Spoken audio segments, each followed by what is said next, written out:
একটা আলুর সাথে আপনার কতটুকু মিল জানেন? জেনেটিক্যালি একটা আলু চিনেন, আলু পটেটো, তাহলে একটা আলু থেকে মানুষ আসতে পারে, তাই না? অবশ্যই আসতে পারে, বিবর্তন হয়ে আসতে পারে, না কেন, অবশ্যই আসতে পারে। আল্লাহর আইন, তাহলে আমি একটা চাকরানি আনলাম, দাসী আনলাম, তার সাথে সেক্স করলাম। ইসলামে কোনো দাসপ্রথাই নেই ভাই, জানেন? দাসী বলতে কোনো কিছু নেই ইসলামে। ভাই, বরং কোরআনের মতো সূরা বলতেছেন, এর থেকে ভালো সূরা তৈরি করতে পারি। জুলুম করুন না, ইসলামের শিক্ষা না ভাই। আপনি কিছু মানুষের মন্দ আচার আচরণ দেখে আপনি ইসলামকে এখানে জাজ করে ফেললেন, বললেন ইসলাম ভুল, এবং ইসলাম ভুলের কারণে বললেন সবগুলি মিথ্যা। এই ধরনের যে কুযুক্তি হচ্ছে, এটা লজিক্যাল একটা ফালাসি।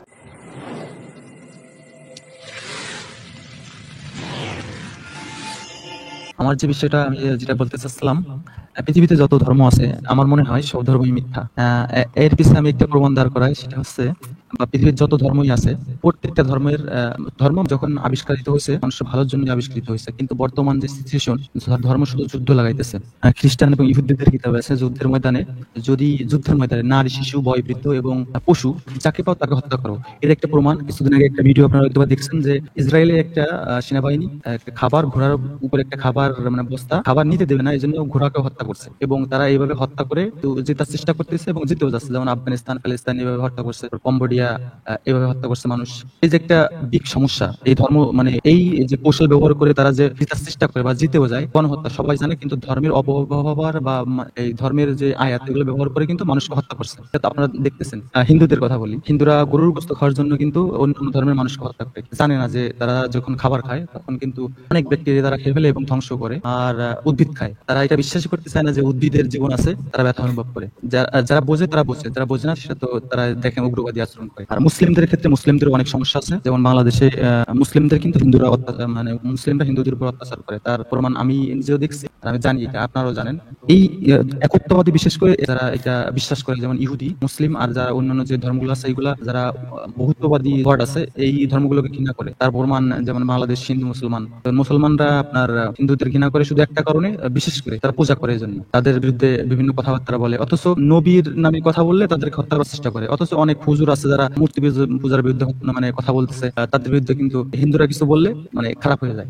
আর আরেকটা বিষয় হচ্ছে কি, ইসলাম যে মিথ্যা, তার একটা বড় একটা উদাহরণ, সেটা হচ্ছে কি, আপনার দুইটা মেয়ে আর আপনার কোন ছেলে নাই। তো আপনি আপনার যে সম্পত্তি, এই সম্পত্তি ইসলাম অনুযায়ী 40 ভাগ মানে আপনার যদি ছেলে না হয়, আপনার যে ভাইয়ের বিটা, মানে আপনার যে ভাইয়ের ছেলে, তারা পাবে। তো আপনার এখানে যদি মেয়ে না হয়ে যদি ছেলে হতো, তাহলে কিন্তু এই সম্পত্তিটা ভাইয়ের বিটার বদলে যদি ভাইয়ের বেটি থাকতো, তাহলে কিন্তু পাইতো না। এটা তো একটা অন্যায়। বুঝছেন আমার কথা? হ্যাঁ, বুঝেছি ভাই, ঠিক আছে। দুজন মেয়ে থাকলে তারা কত পেতো আর কত তারা অন্যরা পেতো? আপনার বলতেছে যেটা আপনার তো জানেনই, না, আপনি তো বলবেন, আপনি তো প্রশ্নটা আপনি নিয়ে এসেছেন। 40 ভাগ তো আপনি আপনার ভাইস্তা তাদেরকে দিবেন না, আপনার ভাইয়ের ছেলেদেরকে দিবেন, বা আপনার ভাই পাবে। এটা যদি আপনার শুধু মেয়ে থাকে, আপনি মারা যাওয়ার পরে। দুজন বা আপনার তিনজন বা চারজন মেয়ে যদি থাকে, শুধুমাত্র মেয়ে থাকলে কি হবে? তারা কতটুকু পাবে সম্পত্তি? তারা টোটাল 60 ভাগ পেতে পারে, আর 40 ভাগই আপনার ভাইয়ের পাবে। এটা কেন হবে? যদি আপনার ছেলে হতো তাহলে হতো না। এটা আপনার প্রশ্ন আমরা শুনেছি, বুঝেছি। এখন স্যার ভাই কন্টিনিউ করবেন ইনশাআল্লাহ। সব ধর্ম খারাপ আপনি এক মানদণ্ডে তো হিসাব করতে পারবেন না, তাই না? এমন হতে পারে যে অধিকাংশ ধর্মই ভালো অবস্থা থেকে বিকৃত হয়েছে আর একটা অবিকৃত অবস্থায় আছে, এরকম হতে পারে, তাই না? এরকমটা হওয়ার চান্স থাকতো, বাট চান্স নেই, কারণ এইটাও বিকৃত হয়ে গেছে। আমার মনে হয় না বর্তমানে কোন ধর্ম সঠিক আছে। সায়েন্স বা বিজ্ঞান ভালো কাজের জন্য শেখানো হলে আপনি সেটাকে ব্যবহার করে খারাপ কাজে ব্যবহার করতে পারেন, তাতে কি সায়েন্স বা খারাপ হয়ে যায়? খারাপ হয়ে যায়। এইটার সাথে তো ওইটা, আসলে আপনার যেটা বলতেছেন এটা ঠিক, বাট এটার সাথে ওইটা তুলনা চলে না তো। অন্যান্য ধর্ম যে বিকৃত হয়েছে সেটার প্রমাণ আছে, প্রমাণ করা যায়, তাই না? ধর্ম কোথা থেকে শিখবো? ধর্ম যেখান থেকে শিক্ষা আসছে, গ্রন্থ এবং যিনি বাস্তবায়িত করেছেন তাদের রূপগুলো আমরা দেখবো, বাস্তবিক রূপ। তারপরে যারা অনুসরণকারীদের ভুল থাকতে পারে, অনুসরণকারীদের ভুল আর ধর্মের ভুল এক না পারে। এখন যদি ধর্মটার মধ্যেই গন্ডগোল থাকে, যেটা অনুসরণ করবে সেটার মধ্যে যদি গন্ডগোল থাকে, তাহলে সেটাকে আমরা বলি সঠিক ধর্ম না। সেই মাপকাঠিতে আমরা অন্যান্য ধর্মকে যাচাই করতে পারি। আমরা জানি যে ধর্মের স্রষ্টার ধারণা, হুকাম হাকাম বা এইসব জিনিসগুলো এককবাদী যে ধর্মগুলো আছে পৃথিবীতে, এককবাদী ধর্ম যেগুলো আছে, বর্তমানে ইহুদিরা কোনো করে না, পূজা করে না, বাট আগে করতো, এখন করে না। মূর্তি পূজাদের হেড করে, আর মুসলমানরাও হেড করে।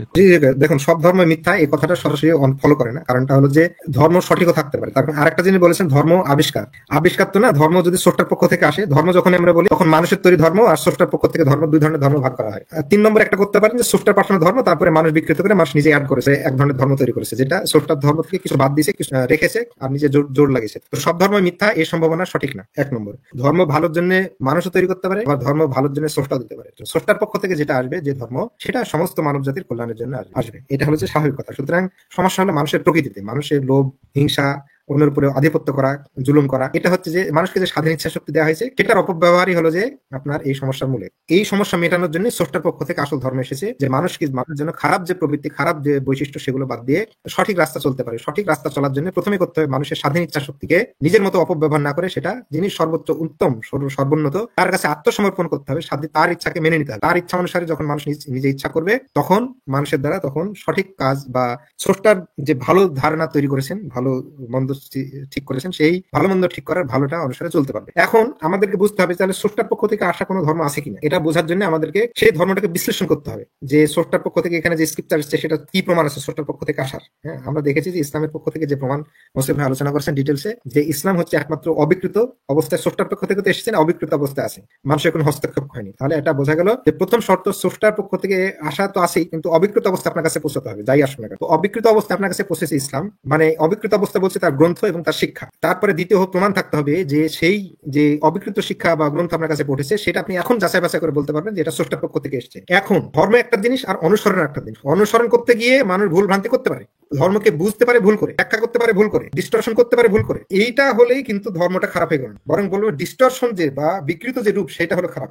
এখন আমাকে দেখতে হবে যে আসল জিনিসটা আছে বজায় করে বিকৃত করছে। এখন যদি কোনো ধর্মের আসল জিনিসটা না থাকে তাহলে সব বিকৃতি মিশে যায়, তাহলে সেটাকে আমরা ধর্ম হিসেবে ভালো হিসেবে গ্রহণ করতে পারবো না। কিন্তু ধর্মের গ্রন্থ এবং শিক্ষা অবিকৃত অবস্থায় থাকে, মানুষ ফলো করতে গিয়ে অনুসরণ করতে বিকৃত করে, তাহলে সেই ধর্মকে আমরা বলতে পারবো না, সব ধর্ম মিথ্যা বলতে পারবো না। এটা হলো মানুষের অনুসরণ ভুল। ধরুন আপনি একটা গাড়ি ঠিক করে চালাতে পারছেন না, তার মানে গাড়িটা ভুল বা গাড়িটা খারাপ, এটা ঠিক না। হ্যাঁ, এটা বলা যেতে পারে। বলে যে সিরাপটা ঝাঁকিয়ে খাও, আপনি সিরাপ ঝাঁকানোর বদলে আপনি করলেন কি, প্রসঙ্গ না বুঝে কনটেক্সট করলেন, কনটেক্সট উঠিয়ে দিলেন, প্রসঙ্গ আউট করে দিলেন, যেমন নাস্তিকরা করে থাকে বা ইসলাম বিদ্বেষীরা করে। তারা রোগীকে ঝাঁকি দিল, সিরাপ না ঝুঁকি, রোগী ঝাঁকি আরো অসুস্থ হয়ে পড়লো। তো আপনি বললেন যে ডাক্তার প্রেসক্রিপশনে খারাপ। ডাক্তার প্রেসক্রিপশন খারাপ না, যে অনুসরণকারী সে হচ্ছে যে ঠিক করে বোঝেনি, ঠিকভাবে কাজ করতে পারেনি, তার ধর্ম মিথ্যা হলো না, এখান থেকে প্রমাণিত হয় না। মুসলিমদের আচরণের মধ্যে হিন্দুদের উপর অত্যাচার, দেখুন ইসলামের শিক্ষা কি, কোনো কারোর উপরে আপনি জুলুম করবেন না। সে আপনার যদি মুশরিক বা আহলে কিতাব হোক না কেন, বাদ হোক, কাফের হোক না কেন, যে আপনার সমস্ত বিরোধী, যেমন আলী রাদিয়াল্লাহু যুদ্ধের ক্ষেত্রে গিয়ে একজন ধরুন যে বুকের উপরে পেড়ে ধরেছেন, ওনাকে তো থুতু দিয়েছেন, তার রাগ হয়ে গেছে, তারপরে উঠে বলে ছেড়ে দিলেন। তো সেখান থেকে যেহেতু কেন এমন করলে, তার কারণ বলছেন আমি এতক্ষণ একটা নীতির উপরে করছিলাম, এখন আমি সোনাল জিনিসে করেছি, এখন এটা করলে সে অন্যায় হয়ে যাবে, জুলুম হয়ে যাবে। তো সেই জন্য ইসলামের এই যে এত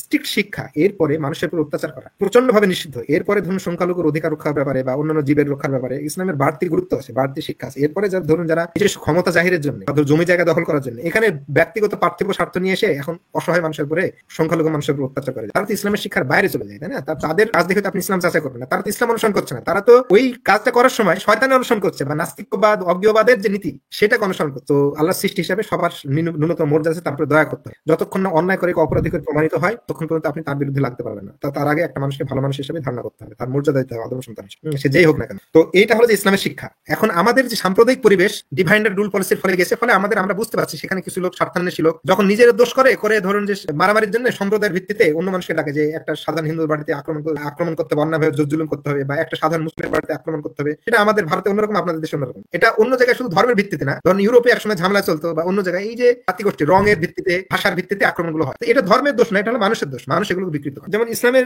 শিক্ষা হলো যে অন্যের দেবতাদেরকে গালি দিও না। এরপরে যদি গালি দেয় কেউ, তাহলে তো সেটা ইসলামের শিক্ষা অনুসরণ করলো না। তবে হ্যাঁ, মূর্তি পূজা বা এই জিনিসগুলো সমালোচনা করবেন যে এটা এইভাবে যে মানুষকে এগুলো মানুষের ক্ষতির দিকে নিয়ে যাবে, এটা মানুষের জন্য কল্যাণ করে, মানুষের পার্সপেক্টিভ, মানুষের কল্যাণের দিক থেকে আপনাকে এগুলো বলতে হবে যে এগুলো ঠিক আছে, যারা করছে তাদের অধিকার আছে, তারা করুক, ওটা তাদের সেই অধিকারকে আপনি সমুন্নত রাখবেন, তাকে মানুষ হিসেবে সম্মান করবেন, মর্যাদা করবেন, তার অধিকার দেবেন। কিন্তু তার জন্য বলবেন তোমার জন্য এটা ক্ষতি করে, ধূমপান করছে বা মদ্যপান করছে, আপনি তার স্বাস্থ্যের যদি ক্ষতি হয় আপনি বলবেন তুমি এটা ছেড়ে দাও, এটা তোমার ক্ষতি করছে। তার মানে এই না গোটা ব্যক্তিটাকে ঘৃণা করো। মানুষকে আদম সন্তানকে হিসাব আল্লাহ যে সম্মান দিয়েছে, প্রত্যেকটা মানুষকে সেই সম্মান আমাদেরকে দিই, এটা ইসলামের শিক্ষা। রাসূলুল্লাহ সাল্লামকে নিয়ে যে বিকৃত করা, আমি বলবো যে কেউ যদি হিন্দু ধর্মের দেবদেবীকে গালি দেয়, স্বাভাবিক হিসেবে তারা যদি উল্টে গালি দেয় তাহলে তো জাস্টিফাইড থাকে, তাই না, যে আপনি উত্তরে দিল বা আক্রমণ করলো। ঠিক একইভাবে আপনি যখন কোনো কিছু সমালোচনা করবেন, ইসলামের সমালোচনা, তো রাসূলুল্লাহ সাল্লাম গালি দিতে হবে কেন? গালিটা কেন দিতে হবে? তোমার কিসের জন্য গালি দিতে হবে? তুমি সমালোচনা করো, তোমার এটা পছন্দ হয়নি, এই কারণে পছন্দ হয়নি, তোমার আলোচনা করো যে এটা কি এরকম কিনা, তুমি কি করে কনক্লুশনে পৌঁছালে যে এটা এরকমই, তাহলে তুমি তো বিদ্বেষ জাহির করছো। এখন বিদ্বেষ যদি জাহির করে, আপনাকে যদি গালি দেয় কেউ, অপমান করে, তাহলে আপনার তো অধিকার থাকবে আপনি সে ডিফেন্ড করার, কিন্তু আপনাকে সেটা সভ্য ভদ্রভাবে সেটা করতে হবে। আপনি আক্রমণ করবেন না, অন্যায় করবেন না, তার জন্য আপনি উপযুক্ত জবাব দেবেন।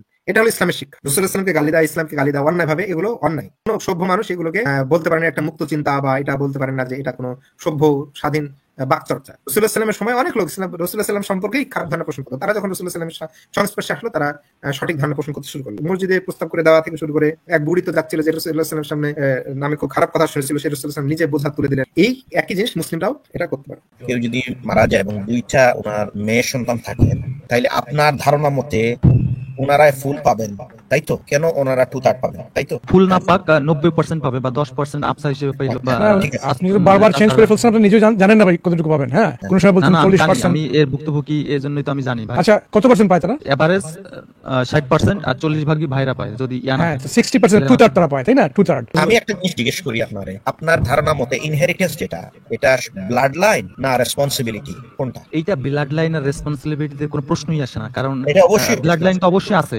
এটার সাথে এটা তুলনা চলে না। কারণ হচ্ছে কি, আপনি রিয়েল লাইফে যেটা দেখতেছেন, ধর্ম এর থেকে ভালো বেটার কিছু বলে, কিন্তু আপনার আগে তো রিয়েল লাইফে কি ঘটতেছে এটা দেখতে হবে। আপনি ধর্ম আছে এটা, কিন্তু সবাই তো এটা মানবে না। এর জন্য একদম পারফেক্ট ডিসিশন আসতে হবে যে কোনটা করলে ভালো হয়। যদি সত্যিকার ধর্ম হতো তাহলে এটা করতো, এই গোজামিল হইতো না। এই পরিবার বলতে কি বুঝেন? আচ্ছা বলেন, এই এই এই যে ভুক্তভোগীটা, সেটা হচ্ছে আমি।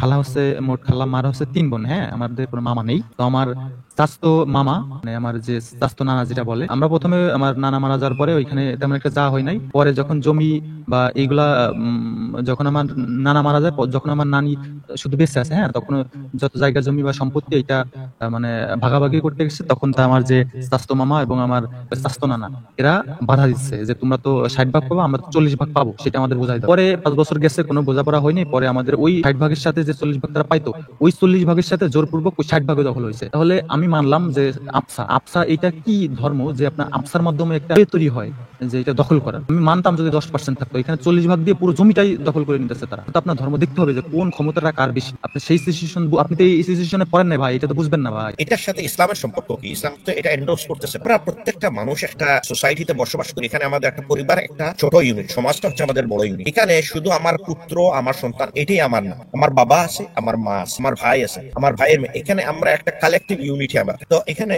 জিজিবাকে বলতেছি যে ইসলামের যে শিক্ষা বা ইনহেরিটেন্সের যে ফর্মুলা, যে ডিস্ট্রিবিউশন, এখানে টোটাল কালেকটিভলি সবাইকে ইনক্লুড করে। তার মানে হচ্ছে আমার লাইফটা শুধু আমার মেয়ে ছেলে কেন্দ্রিক নয়, আমার ভাইও আমার ইন্টিগ্রাল পার্ট, আমার বাবা মাও আমার ইন্টিগ্রাল পার্ট। এরা না হইলে আমি আসতাম না। এরা আমার মা আমাকে অনেক কষ্ট করে, আপনার মা আপনাকে অনেক কষ্ট করে, হ্যাঁ, অনেক কষ্ট করে আপনার 10 মাস 10 দিন গর্ভে ধারণ করছে। এখন আপনি যদি বলেন ইনহেরিটেন্সের সময় না, ঠিক আছে কাজ করি, আমার তো 2 মেয়েকে আমি 50-50 দিয়ে দিব, আপনার তখন বাবা বেঁচে নেই, তখন আপনার মা কি করবে, কি দিয়ে খাবে? এটা কি ভেরি সেলফিশ অ্যাটিটিউড হয়ে গেল না? ইসলামের যেটা সলিউশন, এটা আল্লাহ কি করছে, কনক্লুসিভলি সবাইকে করে দিচ্ছে যারা আমার সাথে কানেক্টেড। এখানে দুইটা জিনিস কনক্লুড করছে এখানে। কি কি?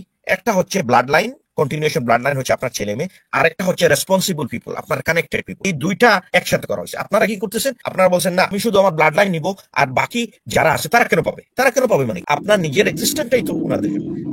আপনার যে এই যে ভার্সটা, এখন আসি আমরা ভার্সে, ওই আয়াতে কি বলা হচ্ছে? সূরা নিসার 11 নম্বর আয়াতে কি বলা হচ্ছে? এখানে তো বলা হচ্ছে যে আল্লাহ কি কমান্ড দিচ্ছে যে তোমার চিলড্রেনের যারা শেয়ার, যারা মেলের শেয়ার আর ফিমেলের শেয়ার। তারপরে আপনার যদি ফিমেল থাকে, এই ফিমেলের যে ইনহেরিটেন্সের মধ্যে ছেলেরা কি করেন? ছেলেরা অনেক রেসপন্সিবিলিটি আছে। এখানে দেখা যাচ্ছে যদি পুত্রের অনুপস্থিতি থাকে, কারণ পুত্র থাকলে তো পুরোটাই ওই বাকি অংশটা তো পেয়ে যেতেন। যদি পুত্রের অনুপস্থিতি থাকে, তখন গার্ডিয়ান বা লিগ্যাল অন্য যারা কানেক্টেড, আমরা যেটাকে টোটাল পরিবার যেটাকে নিয়ে আসি, এটার একটা অংশ এরা পাবে, মা পাবে, বাবা পাবে। হ্যাঁ, আপনি পরিবারের ডেফিনেশনটা আপনি ছোট করে ফেলছেন, ছোট করে দেখাতে চাচ্ছেন যে না এরাই 100% পাইতে হবে, কানেক্টেড যারা মা বাবা এরা কেউ পাবেন। তখন আমরা বলতেছি এটা কোনো কম্প্রিহেন্সিভ না, এটা ভেরি সেলফিশ অ্যাটিটিউড হয়ে গেল যে হ্যাঁ আমি শুধু আমার ছেলে মেয়েদেরই দিব, আমি আর কাউকে দিব। নাম্বার 1। নাম্বার 2, 2/3 তো ওরা মেয়েরা পাচ্ছে, বাকি অংশটা কেন এই যে পুরুষ যারা আছে বৃহৎ পরিবারের রেসপন্সিবল, তারা কেন পাচ্ছে ওইটা আপনি একটা এমফাসাইজ করেন। তাদেরকে কেন দেওয়া হচ্ছে? এমনি এমনি হচ্ছে নাকি তাদের কোনো রেসপন্সিবিলিটি আছে? মায়ের দায়িত্ব, ভাইয়ের দায়িত্ব, বাবার দায়িত্ব, এই যে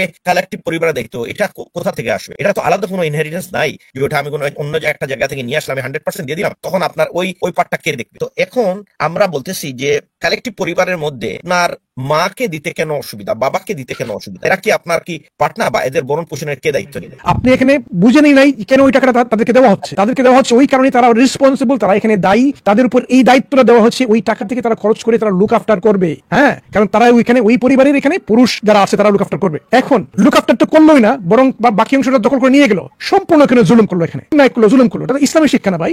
আপনি কিছু মানুষের বদ মন্দ আচার আচরণ দেখে আপনি ইসলামকে এখানে জাজ করে ফেললেন, বললেন ইসলাম ভুল, এবং ইসলাম ভুলের কারণে বললেন সবগুলি মিথ্যা। মারামারি হচ্ছে, হানাহানি হচ্ছে, এই যে অত্যাচার হচ্ছে, এগুলো দেখেই আপনি ধর্মকে ভুল ফেলে ফেলেন। এই ধরনের যে কুযুক্তি সেটা কিন্তু আপনি জানতেন না ভাই। কুযুক্তি হচ্ছে এটা লজিক্যাল একটা ফালাসি, যেখানে আপনি ধর্মের শিক্ষাকে বাদ দিয়ে এই ধর্মের অনুসারীরা যখন ধর্মকে অনুসরণ করলো না, তাদের এই যে ধর্মের অনুসরণ না করার কারণে যে অন্যায়টা হলো, সেই অন্যায়ের ভিত্তিতে আপনি কি বললেন এই ধর্ম ভুল। এই ধরনের কুযুক্তি দিয়ে আপনি এখানে এসেছেন আপনি ধর্মকে, স্রষ্টার অস্তিত্বকে নাকচ করে দেওয়ার জন্য। ভাই এটা অত্যন্ত নিম্ন লেভেলের একটা ক্রিটিসিজম বা সমালোচনা। স্রষ্টা যে নেই তার প্রমাণটা আপনার কাছ থেকে আমরা শুনবো, কারণ এই প্রমাণটি হচ্ছে আপনার কাছে এখন একটা গ্রহণযোগ্য, যার কারণে আপনি ধর্মকে মিথ্যা প্রমাণ করেছেন। স্রষ্টা যে নেই তার প্রমাণটা আপনি দিবেন। এই রুলস এর বাইরে কেউ যায়, তার মানে কি সে আল্লাহর কমান্ডটাকে অস্বীকৃতি করল এবং আল্লাহর কমান্ডকে ভায়োলেট করল। তার মানে হচ্ছে আল্লাহ যে আমাদের যে সৃষ্টিকর্তা, উনি একটা ল দিয়ে আমাদেরকে গভর্ন করতে যাচ্ছেন যাতে সোসাইটির মধ্যে ব্যালেন্স থাকে। এখন আপনাকে যদি 40% দেওয়া হয়, কেউ যদি আপনার 40% জুড়ে নিয়ে নেয়, সে আপনার উপর জুলুম করলো। আল্লাহ তো বলছে এইটাই হচ্ছে লিমিট, 40% আপনি পাবেন,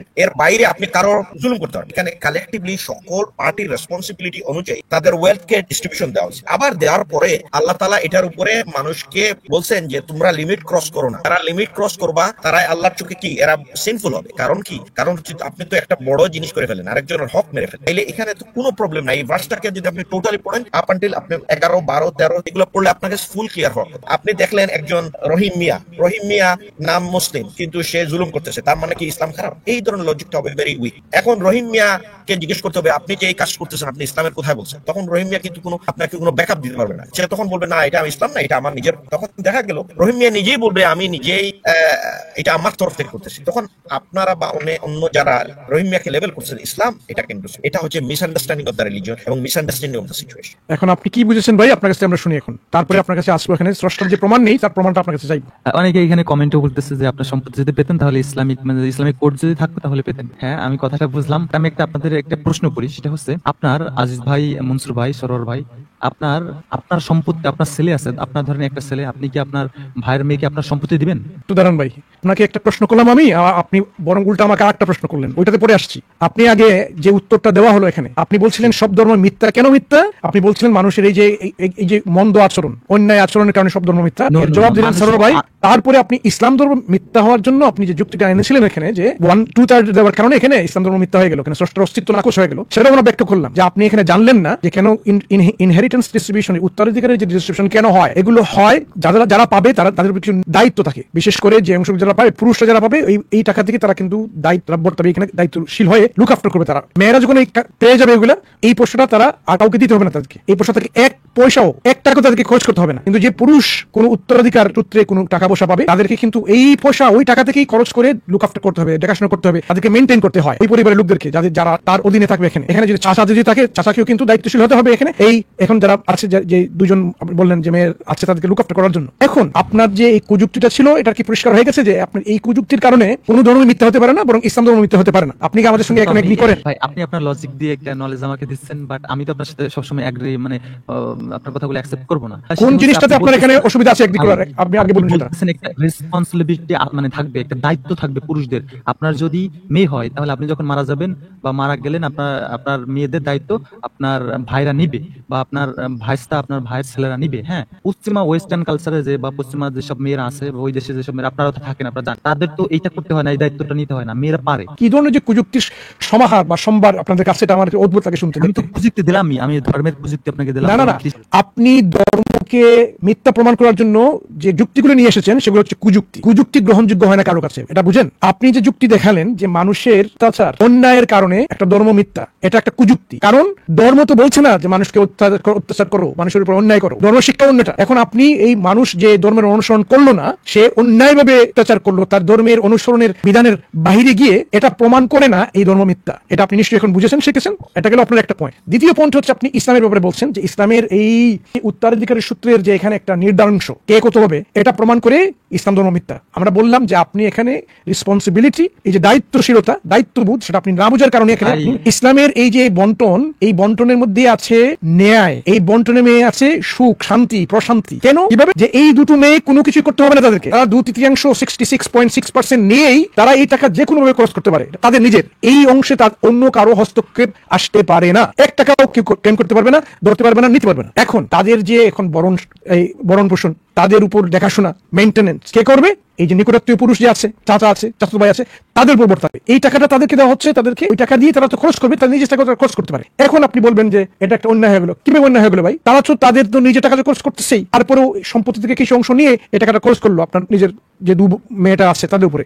এটা অন্যায় হলো কোথেকে এখানে? বরং এটা একটা কম্পেনসেশন দেওয়া হচ্ছে তাদেরকে, একটা কম্পেনসেশন তাদেরকে দেওয়া হচ্ছে এখানে। এই কম্পেনসেশন নিয়ে তারা এই দায়িত্বশীলতা কাজটা করে যাচ্ছে, বরং হাসি মুখে তারা করে যাবে। এখন যে ব্যক্তি এই দায়িত্বের কাজটা করলো না, দায়িত্বের বাগটা নিল না, সে তো অন্যায় করলো, সে তো ইসলামের বিরুদ্ধে চলে গেল। এই অন্যায় আচরণ দেখে আপনি ইসলামের উত্তরাধিকার বন্টনটা আপনি ভুল বলে ইসলামকে ভুল প্রমাণ করতে পারেন না। আপনার এটা হচ্ছে একটা কুযুক্তি। এই যে পাশ্চাত্য জগতে তাদেরকে অন্য সিস্টেমে তারা কাজ করে, মেয়েরা রুজি রোজগার করে, তাদেরকে দেখতে হয় না, সেটা একটা অন্য একটা প্যারাডাইম ভাই, অন্য একটা সিস্টেম। আমরা ইসলামিক সিস্টেমে একটা প্যারাডাইম আমরা মেনটেন করি, বা এই প্যারাডাইমটা আমরা গ্রহণ করি। একজন মুসলিমের অর্থ হচ্ছে সে আনুগত্য দেখাবে ইসলামের উপরে, এই বিশ্বাস তারা আছে। সে জানে আল্লাহ আছেন, সে জানে নবী মুহাম্মদ সাল্লাল্লাহু আলাইহি ওয়াসাল্লাম আমাদের নবী, সে জানে কোরআন আল্লাহ প্রদত্ত ঐশী কিতাব। এই বিশ্বাসের ভিত্তিতে সে কিন্তু যে আইন কানুন যেগুলো আছে সেই ফলো করে। এখন আপনি বলছেন না এই আইন কানুন বাদ দিয়ে আপনি পাশ্চাত্য আইন কানুন মেনে ফেলেন, এটা তো কোনো হয় না ভাই। যে প্যারাডাইম আছে ওই প্যারাডাইমে আপনি বিচার করবেন। এটা হবে ইন্টারনাল ক্রিটিক। আপনি এক্সটার্নাল ক্রিটিক এখানে এভাবে করতে পারেন না, সেটা হলে আমরা অন্যভাবে আলোচনা করতে পারি। তাদের যে সিস্টেমটা আছে, আপনি যখনই এক্সটার্নাল ক্রিটিক করবেন, ইসলামের সাথে অন্য একটা সিস্টেমকে মিলাবেন, তখন আমরা বলবো ঠিক আছে ওই সিস্টেমকে আমরা কম্পেয়ার করে দেখি, ওই সিস্টেমের সাথে ইসলামের সিস্টেমটা কোনটা হবে গ্রহণযোগ্য, অধিকতর গ্রহণযোগ্য, কোনটা হবে অধিকতর ন্যায়, কোনটা হবে অধিকতর এখানে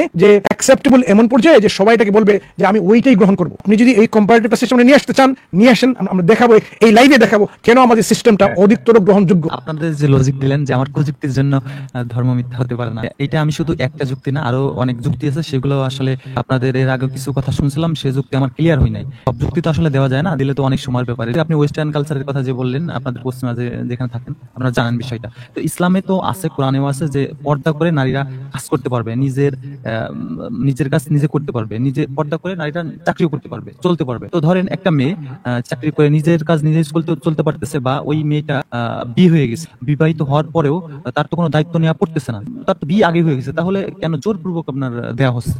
জোরপূর্বক লাগতেছে না, তাহলে কেন দেওয়া হবে? শুনুন, এই যে আবার বাবা বলছেন জোরপূর্বক, যে সিস্টেমে আপনি থাকেন না কেন ওই সিস্টেমকে আমরা মানতে হবে। এই যে পাশ্চাত্য যুগের মেয়েরা আছে, ওরা কি উলঙ্গ হয়ে রাস্তায় হাঁটতে পারে? তাদেরকে কি জোর করে এখানে পোশাক পরিধান করে রাস্তা হাঁটানো হয়? কি মনে হয় আপনার? এই লন্ডনে এখন কিন্তু আজকে না, এই কয়েকদিন আগে খুব গরম ছিল, এখন কি এই লন্ডনের যে ইংরেজ যে মহিলাগুলো আছে, নাস্তিক মহিলাগুলো আছে, তাদেরকে কি জোর করে কাপড় পরিধান করে রাস্তা হাঁটানো হয়? আপনাকে এটাই বলতে চাচ্ছেন না কেন? কারণ তারা যদি পোশাক পরিধান না করে রাস্তায় হাঁটে, পাবলিক অর্ডার ডিসঅর্ডার ক্রাইম অনুযায়ী তাদেরকে ধরে পাকড়াও করে তাদেরকে শাস্তি দিবে, পুলিশ নিয়ে যাবে, কোর্ট তাদেরকে শাস্তি দিবে। আপনি তাহলে বলতে চাচ্ছেন যে ওই সিস্টেমে তাদেরকে জোর করে পোশাক পরিধান করা রাস্তায় হাঁটতে বলা হচ্ছে? না না না, হ্যাঁ, কি বলছেন আপনি? না না না, তারা যদি এরকম না করে ভাই, তাদেরকে তো শাস্তি পেতে হবে। তারা কি এই আইনটা মানবে যে আমাকে রাস্তায় বেরোতে হলে আমাকে কাপড় পরিধান করে বেরোতে হবে, সে কম হোক বেশি হোক, আমাকে কাপড় পরিধান করতে, আমি নগ্ন অবস্থায় আমি রাস্তায় হেঁটে এই বাজারে যেতে পারবো না, গেলে ওখানে আমাকে শাস্তি পেতে হবে। এটা একটা public order crime, public disorder crime. হ্যাঁ, এটা পাবলিক ডিসঅর্ডার। এখন আপনার কি এখানে এই যুক্তি যে এখানে তাদেরকে জোর করা হচ্ছে এখানে, এবং তাদেরকে জোর করা এখানে উচিত ছিল না, তাদেরকে এই স্বাধীনভাবে নগ্ন হয়ে চলাফেরা করার স্বাধীনতা দেওয়া উচিত ছিল? এটা কি আপনি বলতে চাচ্ছেন, নাকি আপনি এগ্রি করছেন আমাদের সাথে? এই যে প্যারাডাইমটা এখানে যে পাশ্চাত্য সিস্টেমে ওরা আছে, এই সিস্টেমটা তাদেরকে মানতে হবে। ওই সিস্টেমে যে লগুলো আছে তাদেরকে মানতে হবে, যে আইনগুলো আছে সে তাদেরকে আইনগুলো মানতে হবে। এটা আপনি বলছেন এখানে আমাদেরকে? না ভাই, আপনি যে লজিকটা দিলেন না, এই লজিকের সাথে এই লজিক মিলে আমি তো লজিক দেই নাই ভাই, আমি আপনাকে প্রশ্ন করেছি, আপনি প্রশ্নের উত্তরটা দেন। না ভাই, জোর করে তো আপনি ভাই, আমি বুঝতে পারছি ব্যাপারটা, ঠিক আছে, বাট আপনি না, আপনি আমার আগে প্রশ্নের উত্তরটা দিন ভাই। হ্যাঁ, আগে প্রশ্নের উত্তরটা দিন। হ্যাঁ, আগামীকাল থেকে যে আইন তৈরি করে ফেলে যে প্রত্যেক ইংরেজ মহিলাকে বোরকা পরে চলতে হবে রাস্তায়, এটা যদি আইন পাস হয়ে যায় তাদের পার্লামেন্টে, তাদেরকে এই মানতে হবে, তাই না? হ্যাঁ মানতে হবে, কিন্তু তখন তো মানবে না, এটাই তো বিষয়। সেটা অন্য ব্যাপার ভাই, কেউ মানলো কিন্তু আইন তো এখানে থাকতে হলে আইন তো মানতে হবে। এখন একজন মুসলিম যদি সে মুসলিম হয়, তাকে তো ইসলামী আইন মানতেই হবে, তাই না? এইটা তো আমরা বলছি। আপনি যখন ইসলামের ব্যাপারে প্রশ্ন করেছেন, আপনার তো বিষয়টা বুঝতে হবে যে আপনি আসলে অত্যাচারিত হয়েছেন কিনা, করছেন কিনা। আপনার যদি চলে আসি, আমি এখানে এই যে আমাদের 40% ট্যাক্স নিয়ে যায়, আমি মানি না, তাহলে আমাকে কি করতে হবে জানেন? আমার স্যালারি থেকে কত চলে যায়? অনেক টাকা চলে যায় স্যালারি থেকে। আমি যে সরকারি যে বেতনটা পাই, এর অনেকগুলো ট্যাক্স নিয়ে যায়। আমি সেটা নিচ থেকে আমি বলতেছি একটা অত্যাচার করা হচ্ছে এখানে। আমি যদি এরকম মনে করি, তাহলে আমি কি করবো এখানে? আপনার কথা ঠিক আছে ভাই, আমি কি করবো ভাই? আমাকে একটা এখন তো একটা কি বলেন, একটা সাজেশন দেন। মানতে হবে। আচ্ছা আচ্ছা, মানতে হবে। ইংল্যান্ডের অধিবাসী হয়ে আমাকে ইংল্যান্ডের আইন কানুন মানতে হচ্ছে। যদি আমি মানি না, তারা বলবে অন্য কোথাও চলে যাও, ঠিক আছে, তাই না? একজন মুসলিম হিসাবে সেটা ইসলামের আইন মানবে। জোরপূর্বক আপনি মানতেছেন, এটা আপনার মনের বিরুদ্ধে হয়ে মানতেছেন। সমস্যা কোথায় এখানে? সমস্যাটা তাদের আইনে, আইনের সমস্যা। আইনের সমস্যা। আপনার কাছ থেকে কেন জোরপূর্বক নেবে? কিছু নেবে যেটা ট্যাক্স, যেটা সহনীয়, অসহনীয় ভাবে। এখন আপনি কি আপনার নিজের আইন মোতাবেক আপনি চলাচল করবেন, নাকি অন্যের আইন মতো চলাফেরা করবেন ভাই। আপনি তো এখন একজন অ্যানার্কিস্ট জানেন, তার নিজের মতো চলাফেরা করতে চাচ্ছে। আপনি কোনো দেশে গিয়ে বলবেন ওই আইনটা আমি মানি না, আমি আমার নিজের মতো আমার নিজের আইন দিয়ে আমি জীবনযাপন করবো। এই তো আপনার, এটা হচ্ছে আপনাদের একটা এই যে বলি খামখেয়ালি একটা জীবনযাপন, খামখেয়ালি। আপনি শুধু আপনার নিজের মতো আইন পরে আপনি জীবনযাপন করতে চাচ্ছেন, কোনো আইনই আপনার কাছে গ্রহণযোগ্য মনে হচ্ছে না। না হচ্ছে পাশ্চাত্য জগতের আইন, না ইসলামিক আইন, না হিন্দু আইন, না বৌদ্ধ আইন, না ইহুদি আইন, কোনো আইন আপনার কাছে মানানসই মনে হচ্ছে না। কোন আইনটা মানানসই হচ্ছে আপনার কাছে? আপনার নিজের খামখেয়ালি অবস্থা যে আইনটা তৈরি করবেন আপনি নিজের জন্য, নিজের সুবিধা অনুযায়ী, হ্যাঁ, সুবিধাবাদী যে আইনটা ওইটা আপনার জন্য প্রযোজ্য। এই অবস্থা তো আপনি ভাই এই পৃথিবীতে বসবাস করতে পারবেন না। আমাদের দাওয়াইজে যে আসে, আমাদের লতে আপনার অসুবিধা আছে? আমাদের লতে আমার কোনো অসুবিধা নাই। হ্যাঁ, তাইলে দেখা যায় লটা আমরা দেখলাম যে সার্বজনীন না, যে কোন জায়গায় আমি লো মানবো আর কোন জায়গায় আমি লো মানবো। এখন কোন জায়গায় আপনি লো মানেন আর কোন জায়গায় লো মানেন না, এটা বিচারের মানদণ্ড আপনারটা কি আজকে আমরা আপনার কাছে জানতে চাই। তা এখন দেখা গেল আপনি যে মানেন দুইটা মডেল আছে, দুইটাই মানেন, কোনটা মানেন কোনটা মানেন না, মানুষের তৈরি বা অন্য যে কোনো মডেল। এখন কোনটা মানেন না কোনটা মানেন না এটা বলেন। ভাই একটা বিষয় হচ্ছে, একটা আইন প্রত্যেকটা দেশে আইন করে, যে আইনটা অনেকে ক্ষতিগ্রস্ত করে, আবার অনেকের ভালোর জন্য হয়। তো বাংলাদেশে বা সৌদি আরবে ধরেন একটা আইন, বোরকা পরলে এটা কোনো মানুষ মানে কোনো মহিলা ক্ষতিগ্রস্ত হবে না, তাদের আইন এটা ভালো। বাট আপনাদের ইউরোপিয়ান কালচারে যারা, তাদের ক্ষেত্রে তো ভালো না। তো এক এক দেশের এক এক ল। এই যে মনে করেন যে কাপড় চোপড় পরা, এখন একজন একটা পরলো শুধু ট্রাউজার পরলো, হ্যাঁ, সেটা কি আপনার দৃষ্টিতে ঠিক আছে?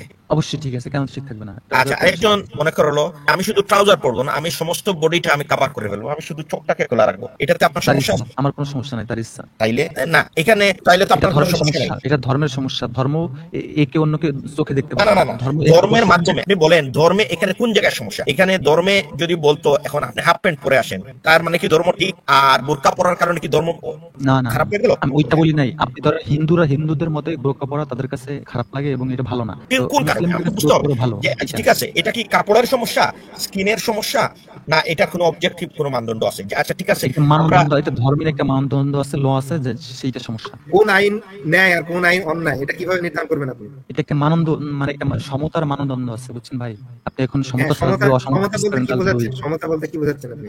ইসলামে আপনার কোনটা সমতা কোনটা অসমতা এটা কোথা থেকে ঠিক করবেন? সমতা, আমার কথাটা বুঝলে আপনি বুঝতে পারবেন সমতাটা। আপনি ইসলামে আছে বোরকা পরে চাকরি করা যাবে কিনা আপনি বলেন। হ্যাঁ, যাবে, বলুন। একটা মেয়ে যদি তার চাকরি করে, তার ধরেন বাবা মারা গেছে, চাকরি করে যদি তার জীবন চালাতে পারে, তাই দায়িত্ব অন্য কারো না নিতে হয়। আর সে যদি না চায়, তার চাচাদের জায়গা জমি না দিতে বা সম্পত্তি ভাগ না দিতে, তাহলে কেন ইসলাম জোরপূর্বক তার চাচাদের দেয়? এটা আমাকে বলেন। সে যদি না, সে তার দায়িত্ব সে নিতে পারতেছে, কেন তাদের চাচাদের দিবে? এটা আমাকে বলেন ভাই, কিভাবে হবে এটা? আপনি বলতে চাইছেন, দায়িত্ব ঠিক না আছে, নিতে পারলে তাহলে হ্যাঁ ঠিক আছে, তার মানে ইসলামের যে একটা প্যারাডিগম, বিয়ে হয়েছে, এরপর ধরেন তার বিয়ে হয়ে গেছে, বিয়ের পরে তার তো দায়িত্ব নেওয়া লাগতেছে না। আপনি বিয়ে হয়ে বলছেন- গেলে ফলে সেটাই তো তার স্বামী নিবে, সে তো চাচারা নিবে না, ফলে সম্পত্তি ভাগ কি জন্য পাবে? হ্যাঁ শুনুন, ধরুন যে আমি জানতে পারলাম না কেন তারপরে আল্লাহ হুকুমটা রেখেছেন, আল্লাহ এই সুযোগও দিয়েছেন যে মেয়েদের নিজের সম্পত্তি থাকবে, সম্পদ রাখতে পারে তারা নিজস্ব, তারপরেও কেন ধরুন যে আল্লাহ এরকম হুকুম দিয়েছেন আমি বুঝতে পারলাম না। বুঝতে না পারা মানে কি আইনটা অন্যায়? আমি তো বুঝতে পারছি ভাই, এটা জোরপূর্বক হয়েছে, এটা না না, জোরপূর্বক। জোরপূর্বক আপনি কি করে বুঝলেন এটা জোরপূর্বক না? সমস্ত আইনই তো আইন। এই যে আইনটা, এইটা আপনাদের মধ্যে ঠিক আছে, বাট আপনি বলতেছেন একটা রেসপন্সিবিলিটি আছে, একটা দায়িত্বের জন্য এটা করে। তো এই দায়িত্বটা ধরেন সবার বেশিরভাগ ক্ষেত্রে দেখা যায় 100 ভাগের 90 ভাগই, আর মেয়েদের বিয়ে হয়ে যায় বা অন্য ঘরে থাকে, তারা ওইখানে সংসার করতেছে, বা কেউ প্রতিষ্ঠিত ডিভোর্স হয়ে গেল, তারা নিজের দায়িত্ব নিজে নিতে পারতেছে। এটা তো 90 ভাগে কাতারে পড়ে, এখানে তো দায়িত্ব নেওয়ার প্রশ্ন আসে না। আর আপনি 10% ক্ষেত্রে দায়িত্ব নেওয়ার, কিছু ক্ষেত্রে ডিভোর্স হয়ে গেলে বা চলতে পারতেছে না, দায়িত্ব তারা 10% জন্য 90% আপনাকে ফেরত দিতে হবে। বুঝতে পেরেছি, আপনার কথা হলো দায়িত্বের হিসেবে অসমতা আছে, তাই তো? আপনি এটা বলছেন। হ্যাঁ, দায়িত্বের হিসেবে অসমতা আছে। হ্যাঁ, আপনি কি করে জানলেন যে শুধুমাত্র দায়িত্বের কারণে দেওয়া হয়েছে, অন্য কোনো কারণে দেওয়া হয়নি? হজ যেরকম একটা বিষয় আছে না, একটা আপডেটের ভাষণ, হজ করতে গেলে আরবরা টাকা পাবে, তাদের অর্থ তারা স্বাবলম্বী থাকবে, যেহেতু আরবে ফসল ফলে না, তারা ভালো থাকবে, একটা হজের একটা রুল চালাইলো। এখানে প্রত্যেকটা পুরুষ মহিলাদের ক্ষেত্রে এই দায় চাপায় দেয়, বুঝছেন ভাই? এটা আপনারাও জানেন। পুরুষরা শক্তিশালী হয় বেশি। একটা জিনিস হলো যে শুধুমাত্র দায়িত্বের কারণে, সম্পর্কের ব্যাপার আছে, অনেক কিছুর ব্যাপার আছে। আপনি একটা উদাহরণ বারবার দিচ্ছেন যে প্রথম কথা হলো যে আমরা যদি না বুঝতে পারি কোন আইন কি কারণে দেওয়া হয়েছে, তার মানে আমরা দাবি করতে পারি যে আইনটা অসমতার ভিত্তিতে দেওয়া হয়েছে। তার কারণে আমরা সব কন্ডিশন, সব ব্যবস্থা আমরা জানি না, ব্যবস্থা আমরা জানি না পুরোপুরি। আইন যখন করা হয় তখন একটা সাধারণ জিনিস দেখে আইনটা করা হয়, এমন না যে স্পেসিফিক কোনো ব্যক্তির জন্য ওটা প্রযোজ্য হবে বা অন্য করা হবে এরকম। যেমন ট্যাক্সের আইন, যে কেউ যদি এত ইনকাম করে তাকে এত ট্যাক্স দিতে হবে, তার ভরণ পোষণ বা সবসময় সব খুঁটিনাটি বা ধরুন যে অনেক কিছু দেখা হয় না সেসব ক্ষেত্রে। এখন আল্লাহর আইন ওইরকম জিনিস থেকে ত্রুটিমুক্ত, ওইরকম অসমতা বা এই ধরনের আল্লাহর আইনে নেই। শুধু একটা ইন্ডিভিজুয়ালকে বা একটা ব্যক্তিকে লক্ষ্য করে হয় না, বরং প্রত্যেকটা ব্যক্তির অধিকারকে যেমন সুনিশ্চিত করে সেটাও খেয়াল রাখতে হতে পারে। সেক্ষেত্রে একজনের আইন মানতে গিয়ে ওর একটু ধরুন যে মনে হচ্ছে যে এটা আমার জন্য বাড়তি হয়ে যাচ্ছে, কিন্তু ও যদি আইনটা প্রতিষ্ঠিত রাখে তাহলে অন্য লোকেরা তার থেকে উপকৃত হবে ওই সিস্টেমটা থেকে। সুতরাং এক্ষেত্রে সম্পদ আল্লাহ দিয়েছেন, সম্পদ আল্লাহ কাকে কতটুকু দিতে বলবেন সেটা আল্লাহ ঠিক করবেন, এটা তো অন্য কিছু নেই, আল্লাহ পূর্ণ অধিকার অধিকার আছে, এটা তো অন্যায় কিছু নেই। আপনি বলছেন যে মেয়েদেরকে সম্পদ সে নিজের দায়িত্ব নিতে পারে, তারপরে কোনো ইয়ে করতে হবে। হতে পারে ওই মেয়েটা শুধু ডিভোর্স কেন, ওর অন্যান্য সমস্যা হতে পারে, হ্যাঁ, প্রোটেকশন বা অন্যান্য, সে নিজে একটা ফিল করবে যে না আমার কেউ আছে, বা যে সম্পদ নেবে তারও একটা বোধ তৈরি হবে যে না এ আমার ফ্যামিলির, আমার আত্মীয় স্বজনের লোক, ও আমার পরে বোঝা না, ওর বাড়িতে কি হলো ঝামেলা মেটানো, বা ধরুন যে যখন ঘুরতে আসবে তখন মামা হিসাবে কাজ করবে, তখন তার ছেলে মেয়ে আছে, মেয়েটার ছেলে মেয়ে আছে, তারা এখন নিজের তো মামা নেই, তখন কি করবে, ওই চাচা তো ভাইগুলোকে মামা হিসাবে ব্যবহার করবে, চাচাকে নানা হিসাবে দেখবে তার ছেলেরা। তার মানে একটা সামাজিক যে সুষ্ঠু সম্পর্ক সেটাকে রাখার জন্য, বুঝলেন, মানুষের মধ্যে যেন কোনো রকম ঘাটতি না তৈরি হয়, সেটার জন্য এটা হতে পারে। একজন পুরুষ স্বাভাবিক হিসেবে দায়িত্বের ভিত্তিতে জিনিসটা দেখেন, নাহলে দায়িত্ব এড়িয়ে যাওয়ার টেন্ডেন্সি থাকে। নারীদেরকে কোনো না কোনো কারো দায়িত্বের আন্ডারে থাকতে হয়। যেমন নারী যখন বিয়ে হয়ে গেল তখন ধরুন যে একটা আলাদা নির্ভরতার জায়গা তৈরি হয়ে গেল, সেক্ষেত্রে ইসলাম এই ভূমিকা দিয়েছে। তারপরেও মেয়েদেরকে নিজস্ব কাজ, তারপরে নিজস্ব সম্পদ রক্ষার পূর্ণ অধিকার দিয়েছে। এই যে হুকুমগুলো, ধরুন যে ট্যাক্সের হিসাবটা বললাম, যে ট্যাক্স যখন বসায় তখন সেই ট্যাক্সের টাকা গভর্নমেন্ট বিভিন্ন কাজে সার্ভিস দেওয়ার জন্য ব্যবহার করে, যেমন এখানে হেলথ সার্ভিস থেকে রোড থেকে শুরু করে সমস্ত জিনিসের ঘুরে নিরাপত্তার ক্ষেত্রে সমস্ত ক্ষেত্রে কিন্তু এটা ব্যবহার করছে। আল্লাহর যে হুকুমগুলো আছে, আমরা যদি মানুষের সমস্ত মানসিক দিকগুলো সব খুঁটিনাটি জানি, তাহলে আল্লাহ বুঝতে পারবে আল্লাহর আইনটা একদম পারফেক্ট আছে। আমরা এখানে একজনের ক্ষেত্রে দেখছি যে না ও এখন স্বনির্ভর, পায়ে দাঁড়াতে পারছে, তার জন্য আমরা বলতে পারিনি যে না ওই সম্পদটা দিলে ওদের যে সম্পর্ক ভিত্তিটা তৈরি হবে সেটা হবে না। আমরা পুরুষের সাইকোলজি আমরা ভালো করে জানি না, নারীর সাইকোলজি আমরা ভালো করে জানি না, আল্লাহ এটা ভালো করে জানি। সুতরাং দায়িত্ব, সম্পর্ক এগুলো মেনটেন করার জন্য কিভাবে সম্পদের বন্টন করা উচিত সেটা কিন্তু আল্লাহ করে দিয়েছেন। এখানে অসমতা কিছু না, আমাদের আপাত দৃষ্টিতে সেটা অসমতা তো মনে হতে পারে। এটা ইসলামের বিরুদ্ধে বা ধর্মের বিরুদ্ধে কোনো যুক্তি না, কারণ আমার সীমিত জ্ঞানের ভিত্তিতে অসীম জ্ঞানের পক্ষ থেকে কোনো আইনকে আমি অসম বলতে পারি না। ইকুয়ালিটি, ইকুইটি, সাম্য আর হচ্ছে সমতা, এই দুটো ব্যাপার আছে। আল্লাহ সবসময় ন্যায়ের ভিত্তিতে করেন, যেটা হচ্ছে মানুষের যে রোল, সেই রোলটাকে বজায় রাখে। এখানে আমাদের এই সীমিত জ্ঞান থেকে এগুলো অসম প্রমাণিত হয়। আমরা স্বাভাবিক একটা হিসাব করে দেখতে পাচ্ছি যে এই কেস ফলো করতে পারছে না। যে আপনি তো সব ধর্ম মিথ্যা বলছেন ইনক্লুডিং ইসলাম, এখন নিশ্চয়ই আপনার ধর্ম ঠিক আছে, আপনার ধর্ম সত্য, এই জন্য তো আপনি সব ধর্মকে মিথ্যা বলছেন, নাকি আপনার ধর্ম যেটা আপনার যে মতাদর্শ সেটা ইনক্লুডেড এখানে? সব ধর্ম বলতে আপনার নিজের যে মতাদর্শ এটা সহ কি শব্দগুলো মিথ্যা, নাকি আপনারটা ছাড়া? মানে মতাদর্শের কথা বলতেছেন নাকি ধর্ম? আমার ধর্ম না ভাই, ধর্ম তো একটা মতাদর্শ, তাই না? ধর্মের মধ্যে যে আমাদের একটা চিন্তা ধারণা আছে, যে স্রষ্টা সম্পর্কে, সৃষ্টি সম্পর্কে, এই বিশ্বজগৎ সম্পর্কে, এটাই ধর্মের একটা ধারণা। এখানে আমার মতাদর্শ যদি যুক্তির ক্ষেত্রে আপনার মিথ্যা হয়ে যায় সেটা মানতে হবে। আচ্ছা ভাই, আপনি তো কোনো ধর্ম ফলো করেন না, তাই না? আপনি সবগুলো মিথ্যা বলছেন, সবগুলোই তো মিথ্যা। হ্যাঁ, এখন কোনটা সত্য? পৃথিবীতে বর্তমান মানে বিশ্বে যে ধর্মগুলো আছে আমার মনে হয় না এগুলা সঠিক, কারণ এটা আসলে সৃষ্টিকর্তা থাকলেও থাকতে পারে, এটা কনফিউশন, বুঝতে পারছেন? যেহেতু সকল ধর্ম মিথ্যা, কোনো ওয়ে, সত্য খোঁজার কোনো ওয়ে পাচ্ছি না, এই কারণে মনে হয় যে হয়তোবা সৃষ্টিকর্তা সৃষ্টি করছে, যেমন পশুকে সৃষ্টি করছে, আমাকে সৃষ্টি করছে, তো এরকম চলতেছে স্বাধীনভাবে। এটা মানুষের লজিকের মানে জ্ঞানের উপর নির্ভর করবে যে সে পশু নাকি মানুষ। পশুর মতো চলবে, মানুষ মানুষের মতো চলবে, এটা স্বাভাবিক। এটা হচ্ছে কেউ বিবর্তনবাদে বিশ্বাস করে, কেউ করে না। আমি অবশ্যই বিবর্তনবাদে সম্পূর্ণ বিশ্বাস করি না, তাও কিছু কিছু বিশ্বাস করি। যেমন বিবর্তন, যেমন ডায়মন্ড লক্ষ লক্ষ বছর পরে তাপ ও উচ্চ চাপে আপনার মানে কালি থেকে ডায়মন্ড তৈরি হয়, কার্বন থেকে। ঠিক ধরেন 12 সপ্তাহ বা 10 সপ্তাহ ওই যে ল্যাবে যেটা তৈরি হয় সেটাও ডায়মন্ড। তো এটা একটা বিবর্তন, কিন্তু এই বিবর্তনের মাধ্যমেও কিন্তু জগৎটা সৃষ্টি হতে পারে, বা এই সিম্পাঞ্জি বা গরিলা থেকেও মানুষ আসতে পারে। যেমন সিম্পাঞ্জি বা গরিলার ভিতরে বা মানুষের ভিতরে অনেক মিল আছে, জানেন 90% ডিএনএ মিল আছে। একটা আলোর সাথে আপনার কতটুকু মিল জানেন? জেনেটিক্যালি একটা আলু চিনেন, আলু পটেটো, তাহলে একটা আলু থেকে মানুষ আসতে পারে, তাই না? অবশ্যই আসতে পারে, বিবর্তন হয়ে আসতে পারে না কেন? অবশ্যই আসতে পারে। ঠিক আছে ভাই, বিবর্তন হয়, আচ্ছা, কালি থেকে ডায়মন্ড হতে পারে, তাহলে হ্যাঁ, আলু থেকে মানুষ আসতে পারে। শুনুন ভাই, এই যে ভাই কিন্তু কনসিস্টেন্ট এই ব্যাপারে, যে উনি কিন্তু সত্যি বলেছেন যে উনার যে প্যারাডিম সেই হিসাবে কিন্তু উনি কিন্তু ঠিকই বলেছেন যে ইভোলিউশনিস্টদের যুক্তি কিন্তু এটাই, যে আলু পটেটো থেকে কিন্তু মানুষ হতে পারে, কিন্তু এটা স্বীকার করেন। বিবর্তন, এটা বিবর্তন ভাই, আমি তো একবার বলতেছিলাম হঠাৎ করে আসবে, হুট করে না। আপনার প্যারাডিমে আপনি কিন্তু কনসিস্টেন্ট আছেন, কিন্তু সমস্যা হলো আমরা তো আলু থেকে মানুষ হওয়া দেখতে পাই না, অন্য কিছু তৈরি হওয়া দেখতে পাই হঠাৎ করে। সেজন্য আপনার সাথে সাথে বিবর্তনদের বাদ যুক্তিটা ভুল, ওইটা হলো যে আমাদের বাস্তবতার সঙ্গে যায় না। ধরুন স্রষ্টা নেই, তাহলে আমরা কি আশা করতে পারি? আমরা কোনো সৃষ্টি আশা করতে পারি, কোনো অস্তিত্ব আশা করতে পারি? তাহলে তো আমরা শূন্যতা এক্সপেক্ট করতাম। আমাদের আশা ছিল এরকম পরম শূন্যতা। কি এক্সিস্ট করবে? পরম শূন্যতা, কোনো কিছু এক্সিস্ট করবে না। তাহলে কোনো কিছু এক্সিস্ট কেন করে সেটা আপনি একটু বলবেন আমাদেরকে। আপনি যে যুক্তি মানে দিচ্ছেন যে আপনি বিবর্তনে বিশ্বাস করেন না, ইসলাম এটা বলে, আপনার যুক্তি হচ্ছে স্রষ্টা আছে, আমি মেনে নিলাম, কিন্তু সামথিং এক্সিস্ট করছে, সামথিং যেহেতু এক্সিস্ট করে, কেন করে? ভাই এই যুক্তিতে মানে যে যুক্তিটা আপনি দিচ্ছেন এটা অনেক সময় আপনি হারবেন বা আমি জিতবো, এরকম একটা যুক্তি। আমি তো আপনাকে আগেই বললাম কনফিউশন, এই উত্তরটা আমি দিতে পারবো না। আপনি তো আমার প্রশ্নটা বুঝেন না ভাই। সৃষ্টিকর্তা যদি নাই থাকে তাহলে সামথিং কেন এক্সিস্ট করে? ভাই আপনার যে যুক্তিটা, ঠিক আছে, আমি মেনে নিলাম আপনার আমি কথা। যুক্তি দেখাই নাই ভাই, আমি একটা প্রশ্ন করেছি, আমি যে কোনো যুক্তি দেই না, সেই যুক্তিসঙ্গত উত্তরটাই আমি করছি। এই উত্তরটা পেয়ে গেলেই আপনি আপনার কনফিউশনটা চলে যাবে। এখন একটা যুক্তিসঙ্গত একটা উত্তর আপনার কাছ থেকে আমরা খুঁজছি। আমি বলি ভাইয়া, এই আপনার যে মানে যে আপনাকে আমাকে যে প্রশ্নটা করলেন, এই প্রশ্নটার উত্তর একদম সচরাচর যারা নাস্তিক তারা একদম ডিনাই করে দেবে যে এটা বিবর্তনবাদী। যারা বিবর্তনবাদী বিশ্বাস করে তারা এটা বলবে যে বিবর্তনের মাধ্যমে সৃষ্টি হয়েছে বিগ ব্যাং, তারপর বিবর্তনের মাধ্যমে সৃষ্টি এটা তো ননসেন্স, ননসেন্স বুঝলেন? হ্যাঁ, ননসেন্স সেটা তো আমি বলবো না, না না সেটা আমি বলবো না, বিধায় আপনার সাথে একমত আমি। না, তাহলে আপনি একমত হচ্ছেন কোন ভিত্তিতে একমত হচ্ছেন? আপনি বলছেন যে যুক্তি বলবে এখানে যে এটা বিবর্তন হবে না, হ্যাঁ এটা বিবর্তন হবে না, এটা ম্যাজিক হবে না, এমনি এমনি হবে না, এর পিছনে একটা যুক্তিসঙ্গত কারণ থাকতেই হবে, এবং ওই যুক্তিসঙ্গত কারণেই কিন্তু আপনাকে, ঠিক কিনা, হ্যাঁ, এই যুক্তি কিন্তু আপনাকে ওই স্রষ্টার দিকে বিশ্বাসের পথে নিয়ে আসবে যে স্রষ্টা অবশ্যই তাকে থাকতেই হবে। এই মতটা হবে অগ্রহণযোগ্য যে যে মতে আছে স্রষ্টা নেই, কারণ এখানে স্রষ্টা না থাকলে তো কোনো কিছু থাকতো না।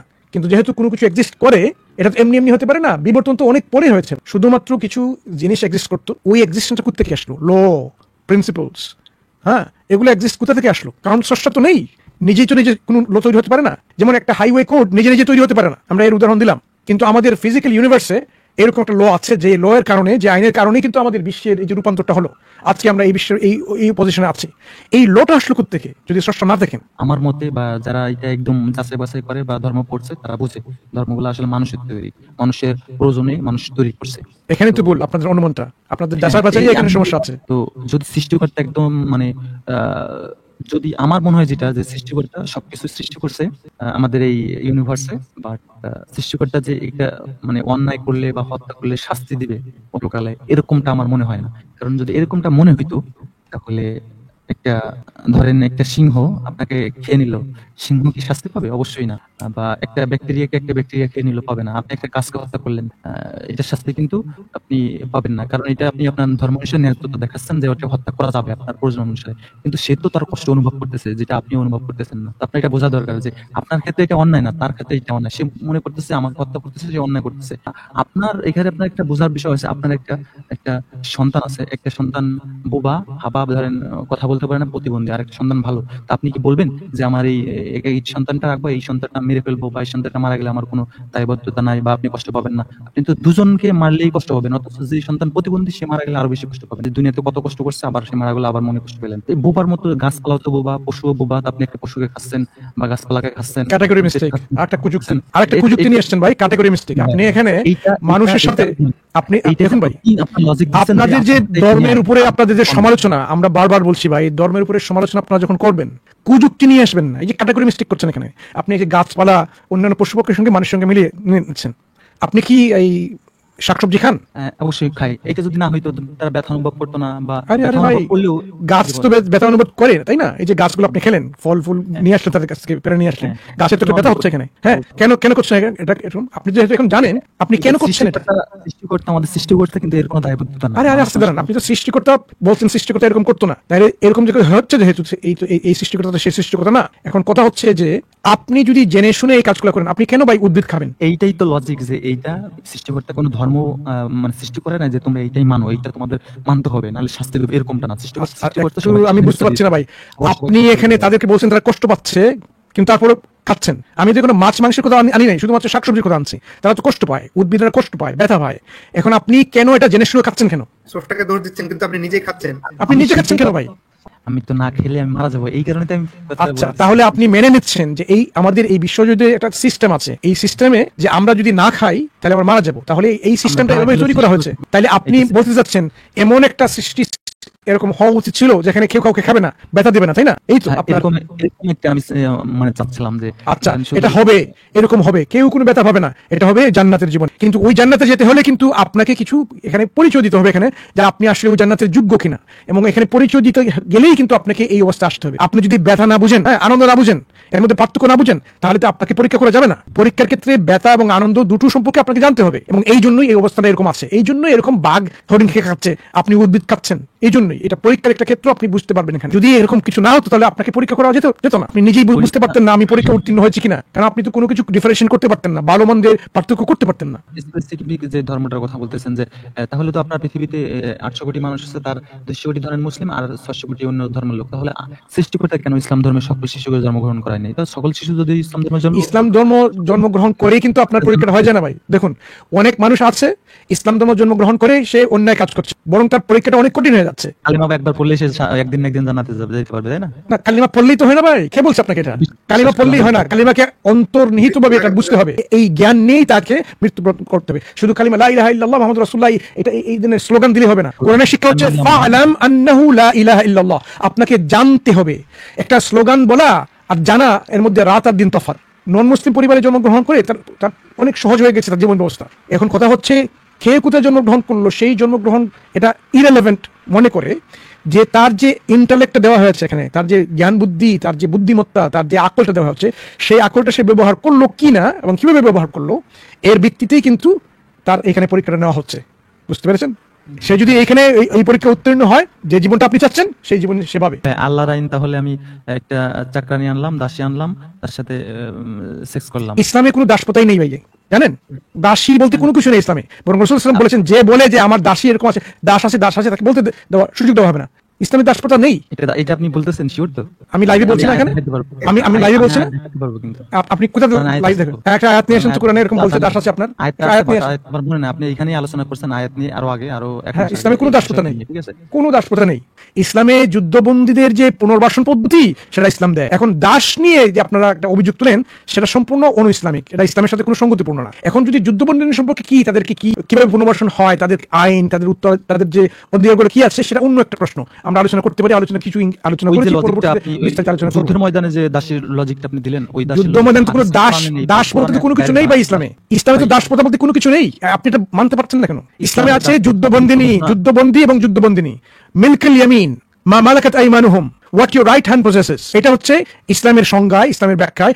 এই যারা এখানে যুদ্ধ করতে, যারা এসেছিল যুদ্ধ করতে এবং তারা যখন বন্দী হয়ে গেল, তাদের এই ক্যাটাগরিতে ফেলা হলো, তারা কিন্তু দাস হয়ে গেল না। কথা নিয়ে আসলেন ইসলামে এরকম আপনাদের নবী একজন অল্প বয়স্ক নারীকে, মেয়েকে বিয়ে করেছে, এই যে গতানুগতিক কিছু হাতে গোনা কিছু, হাতে গোনা কিন্তু অভিযোগ, ওইগুলো আমরা শুনে থাকি। যদি একদম বয়স সন্ধি হয়ে যায়, সেটা তো ইচ্ছা হয়। আরে ভাই আবার দেখেন, এই যে হাতে গোলা কতগুলো অভিযোগ যেগুলো আছে, এগুলোই মনে করে ইসলামকে ধ্বংস করতে পারে। ওকে ভাই, আপনাকে একটা অনুরোধ রাখছি, আপনি নাস্তিকদেরকে বলবেন ইসলামকে ধ্বংস করতে হলে শুধুমাত্র একটা সূরার মতো সূরা মানিয়ে নিলেই সেটা হয়ে যাবে। আপনি ওইটা তাদেরকে করতে বলবেন। তাদের মধ্যে অনেক মুফতি আছে, মাওলানা আছে, কারি আছে, তাদের মধ্যে কি আছে, আলেম আছেন, ঠিক আছে, এরা আরবি জানেন। তাদেরকে শুধুমাত্র বলবেন যে আমরা দাওয়া ওয়াইজে এরকম কি করেছি, কোরআনের মতো অনুরূপ সূরা করার যে শর্তগুলো সেটা আমরা বিস্তারিতভাবে ব্যাখ্যা করে আলোচনা করেছি। এই শর্ত অনুযায়ী কোরআনের অনুরূপ কিছু সূরা একটা সূরা তৈরি করে নিয়ে আসুন, তাহলে ইসলামকে ধ্বংস করা যাবে এত সহজে। ইসলাম যদি সঠিক হয় সেটা তো আমি মেনে নিব ভাই, এখানে তো আমি সঠিক। এই জন্য তো বলছি, ইসলামের সঠিকতা প্রমাণ করতে গেলেই আপনাকে প্রথমে দেখতে হবে যে কোরআন কি ইসলামের আল্লাহর পক্ষ থেকে এসেছে কিনা। আমরা বলছি যে কোরআন আল্লাহ ছাড়া আরো কারো কাছ থেকে আসতে পারে না। মানুষ তৈরি করতে পারে না, জিন তৈরি করতে পারে না, শয়তান তৈরি করতে পারে না, রোবট তৈরি করতে পারে না, এআই তৈরি করতে পারবে না। এখন কেউ যদি এটা মানতে অস্বীকার করে, আমাদের শুধু একটাই তাদের কাছে একটা অনুরোধ, যান কোরআনের মতো একটা সূরা তৈরি করে নিয়ে আসেন। ভাই কোরআনের মতো সূরা বলতেছেন, এর থেকে ভালো সূরা তৈরি করতে পারি ভাই। না, কোরআনের মতো ভালো বলছেন না ভাই, শুধু কোরআনের মতো একটা সূরা তৈরি করে নিয়ে আসেন, ঠিক আছে? এটা কেন করছেন না আপনাদের নাস্তিকরা, কেন সেটা করছে না ভাই?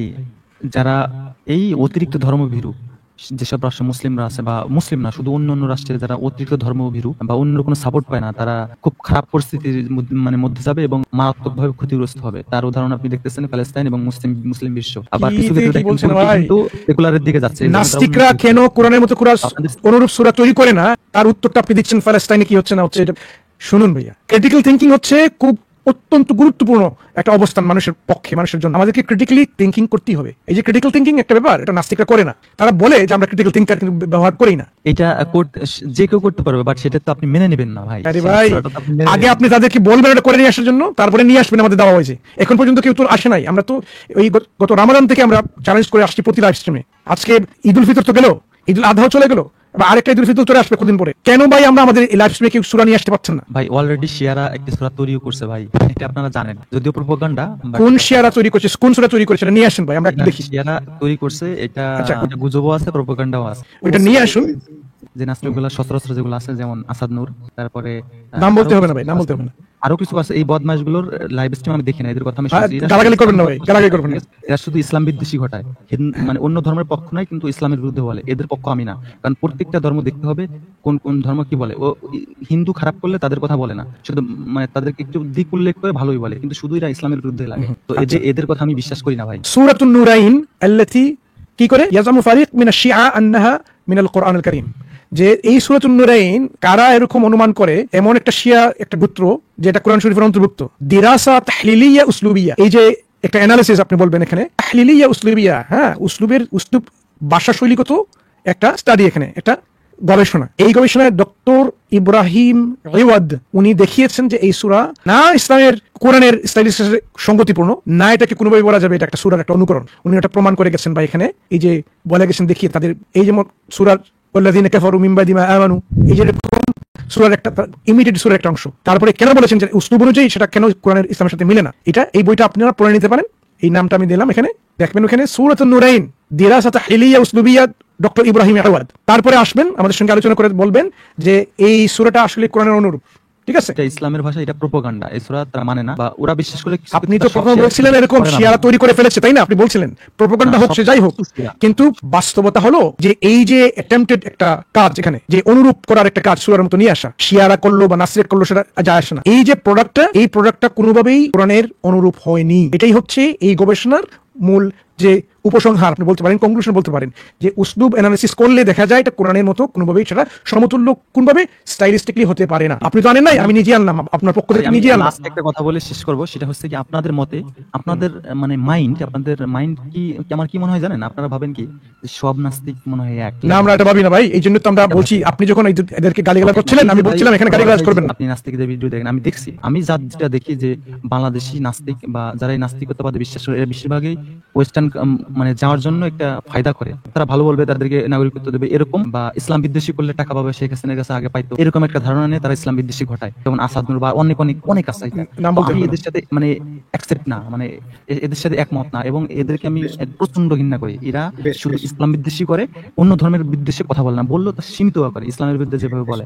আমি হচ্ছে ও ধরনের না ভাই, আমি একদমই সেম আলাদা, যেটা সত্য সেটা মানবো, যেটা মিথ্যা সেটা মানবো, মানে মানবো না। যেমন ইসরায়েল প্যালেস্টাইনে একদম গণহত্যা চালাচ্ছে, এটা আমি একদম ঘৃণা করি। ইসরায়েলের প্যালেস্তাইনের কথা বললেন, সেখানে কিন্তু তার নেতৃত্বে হত্যাকাণ্ড চলছে, সে নিজেই নাস্তিক। যাই হোক, সেটা আপনি খোঁজ নিয়ে দেখবেন একটু, যদিও সে দাবি করে যে তারা ইহুদি ভাই, তারা নাস্তিক না ভাই। নাস্তিক না, যার নামে ইন্টারন্যাশনাল ক্রিমিনাল কোর্ট ওয়ারেন্ট জারি করেছে, তার হিস্ট্রি একটু বিশ্বাস নিয়ে একটু সার্চ করবেন, ইন্টারনেটে পেয়ে যাবেন। তারা একসময় নাস্তিকতাবাদে বিশ্বাস করে, আরেক সময় খ্রিস্টান। কনফিউশন, বস্তুবাদের জনক যিনি, তিনিও সেও কিন্তু ওই ধর্ম থেকে আসা। আর জি ভাই, আপনাকে অনুরোধ করবো, আপনি যেহেতু বলছেন যে আপনি অন্যদের থেকে আলাদা, আপনি যে যুক্তিগুলো পয়েন্টগুলো নিয়ে আসছেন ওগুলো কিন্তু ওরাই বারবার বলে থাকে। আপনি যদি অন্য কোনো উৎস থেকে শুনে থাকেন তো ঠিক আছে, আপনি শুনেছেন, কিন্তু আপনি হয়তো উত্তরগুলো শুনেননি। আমাদের স্ট্রিম গুলো দেখতে থাকুন, আমরা কিন্তু আপনার প্রশ্নের উত্তরগুলো দিয়েছি, ভিডিওগুলো আপনি দেখতে থাকবেন। তো জি ওকে ভাই, মনে হচ্ছে অনেকক্ষণ আলোচনা হয়ে গেছে আপনার সঙ্গে, আপনি আবার ভবিষ্যতে জয়েন করুন আমাদের সঙ্গে। আপনি অবশ্যই ফিরে আসবেন ইসলামে ইনশাআল্লাহ, সেটাই আমাদের পূর্ণ বিশ্বাস আছে। আপনি যদি একটু ভালোভাবে একটু চিন্তা ভাবনা করেন ইনশাআল্লাহ দেখবেন আমি যে আসলে আমি ভালো মানুষ হওয়ার চেষ্টা করবো। আমি অবশ্যই ইসলাম যদি সত্য হয় অবশ্যই ফিরে আসবো।